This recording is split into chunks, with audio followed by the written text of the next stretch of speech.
The Secret of the Old Clock, Chapter 9, Helpful Disclosures. Nancy watched Abby Rowan intently as the mantel clock finished striking. The elderly woman's lips had begun to move. "The clock," she whispered. "That was it. The clock." Nancy gripped the arms of her chair in excitement. "Josiah Crowley hid the will in a clock," she prompted. No, it wasn't that," Abby murmured, sighing again. "I know Josiah said something about a clock, but whatever it was has slipped my mind." Silence descended over the room. Nancy was wondering what connection the timepiece could have with the missing will. Mrs. Rowan was staring at the clock, evidently still trying to probe her memory. Suddenly, she gave a low cry. "There! It came to me just like that." "What, Mrs. Rowan?" Nancy urged quietly, lest she startle the old woman into forgetfulness. "A notebook," Abby exclaimed triumphantly. Nancy's heart gave a leap, but she forced herself to stay calmly. "Please tell me more about this notebook." "Well, one day not long before he passed away, Josiah said to me, 'Abby, after I'm dead, if my last will isn't found, you can learn about it in this little book of mine.'" "Do you know what became of the notebook, Mrs. Rowan?"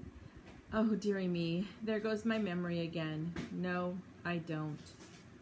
Although baffled, Nancy felt a growing conviction that the whereabouts of the Crowley will was definitely tied up with a clock of some kind. But she pondered, why did the striking of a mantel clock remind Abby Rowan of the notebook?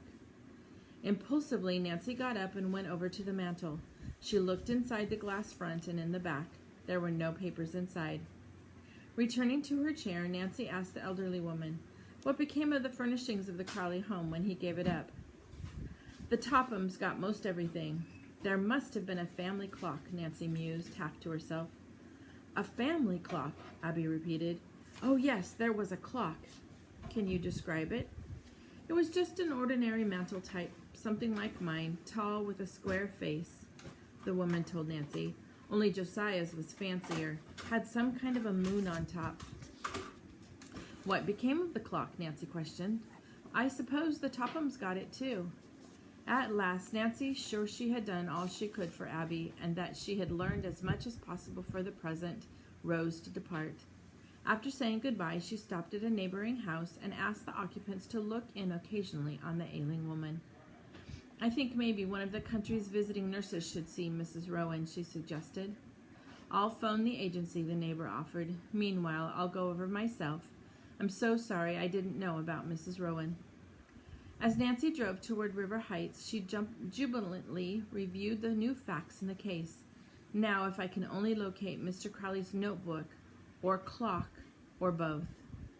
Nancy's brow knit in concentration. How would she go about tracking down the old timepiece? "I guess," she concluded, "if the Tophams do have the clock, I'll have to pay them a visit."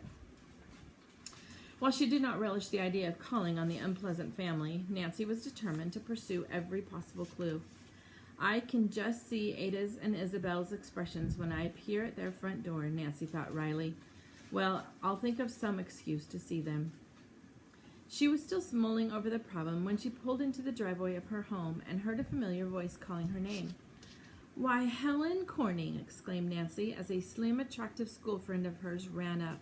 "I haven't seen you for days." "I've been busy lately," Helen exclaimed, "trying to sell 6 tickets for a charity ball, but I haven't had much luck. Would you like a couple?" A sudden idea flashed into Nancy's mind at her friend's words. "Helen," she said excitedly, "I'll buy 2 of your tickets and sell the rest for you."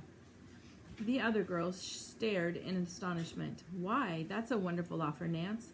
"But," Nancy's eyes danced, "I know you think I've lost my mind. I really mean it, though. Please let me take the tickets. I can't tell you my reasons yet, except my cause is a worthy one." Helen, looking relieved but bewildered, handed over the tickets. "This is really a break for me," she said. "Now I can leave for my aunt's Camp Avalon this evening as I hoped. It is Moon Lake. I thought I'd never get off with those tickets unsold." Nancy smiled. "Have a grand time, Helen," she said. "How about coming along? It's not expensive and there's room for lots more girls. We'd have loads of fun." "I'd love to," Nancy replied, "but right now I can't get away." Maybe you can make it later, Helen suggested. If so, just zip on up. I'll be there for 2 weeks before the regular summer camp opens. The two friends chatted a little longer and then said goodbye. Nancy put the car away and then walked slowly toward her house, looking meditatively at the charity tickets in her hand. These are to be my passport to the Topham stronghold. It was the following afternoon when Nancy approached the Tophams' pretentious house belonging to the Tophams. Bracing herself for what she realized would be a trying interview, Nancy mounted the steps and rang the bell. Here goes, she thought. I must be subtle in this maneuver to keep from arousing the Tophams' suspicions. At that moment, a maid opened the door and with a condescending look waited for Nancy to state her mission. Will you please tell Mrs. Topham that Nancy Drew is calling, she requested. I'm selling tickets for a charity dance. It's one of the most important functions of the year in River Heights, Nancy added impressively. It seemed ages to the young sleuth before the maid returned and said that Madam would see her. Nancy was ushered into the living room, which was so bizarre in its decor she was startled. Such an expensive hodgepodge, Nancy observed to herself, sitting down. She glanced at the pink carpet, which to her clashed with the red window drapes, and at an indiscriminate assortment of period furniture mixed with modern. A haughty voice interrupted her thoughts. Well, what do you want, Nancy? Mrs. Topham had sailed grandly into the room and seated herself opposite Nancy. I'm selling, Nancy began pleasantly. Oh, if you're selling things, I'm not interested, the woman broke in rudely. I can't be handing out money to every solicitor who comes along. With difficulty, Nancy suppressed an angry retort to the cutting remark. Mrs. Topham, she said eventually, perhaps your maid didn't make it clear. I'm selling tickets to a charity ball which will be one of the loveliest affairs in River Heights this year. Oh, a slight change came over Mrs. Topham's face. Nancy sensed that her words had struck a responsive chord. The woman was well known for her aspirations to be accepted by the best families in River Heights. Well, to Nancy's dismay, Mrs. Topham's response was cut off by the arrival of Ada and Isabel. The sisters entered the room, but did not at first notice Nancy's presence. They were intently carrying on a disgruntled conversation. Really, Ada was complaining, I'm positive that woman snubbed us deliberately. Then she and Isabel caught sight of Nancy and stopped short. They stared coldly at the visitor. What are you doing here? Isabel asked with a patronizing air. Mrs. Topham answered her daughter's question. Nancy is selling tickets to a charity dance, dear. It is to be a very important affair, and I think it would be beneficial for us to be present. Isabella tossed her head disdainfully. Don't waste your money, Mother. Isabel's right, Ada chimed in. We don't want to go to a ball just because just anybody can go to. We only attend the most exclusive affairs. Absolutely, Isabel declared in her haughtiness tone. After all, Ada and I are very particular about the people we choose to meet. Mrs. Topham hesitated, evidently influenced by her daughter's argument. Nancy's heart sank, and she feared her cause was lost. She fully realized that Ada and Isabel would stay away from the dance just to spite her. As she debated what her next move should be, Richard Topham walked into the living room. He was a thin man with sparse graying hair. His manner was rather nervous. Mrs. Topham perfunctorily introduced Nancy to her husband. I gather you have some tickets to dispose of, Miss Drew, he said without ceremony. How many? Why, 4, Nancy replied in some surprise. I'll take them all. Mr. Topham opened his wallet with a flourish and drew out a $100 bill. Here you are. Keep the change for your charity. His daughters gasped and his wife exclaimed, Richard, have you lost your senses? All that money?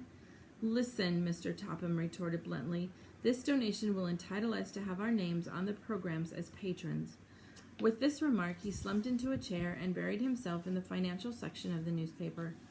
His family stared at one another, but they knew that the matter was closed. They never dared disturb him when he was absorbed in the stock market reports. Nancy arose reluctantly. She still had not accomplished the real purpose of her visit, but she had no excuse for prolonging her stay. How could she find out about the Crowley clock? Was it the one on the mantelpiece? I must be going, she said, and then looking at her wristwatch, she pretended that it had stopped and began to wind it. What time is it, please? There's a clock right in front of you on the mantel, Ada said sharply. Nancy looked at the timepiece. So there is, she remarked casually. Is it an heirloom? Perhaps the old Crowley clock I've heard so much about? Mrs. Topman looked down her nose. I should say not. This is a far more expensive one.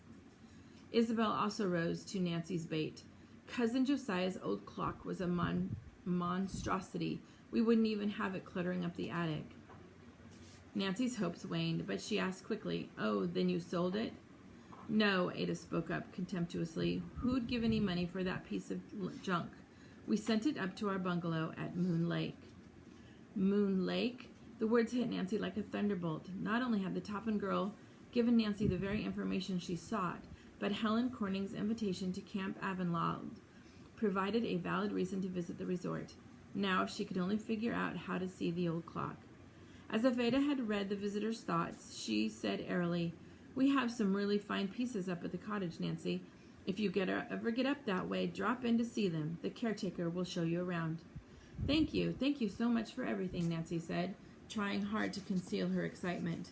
As the door closed behind her, Nancy grinned in anticipation. What luck, she told herself. Moon Lake, here I come.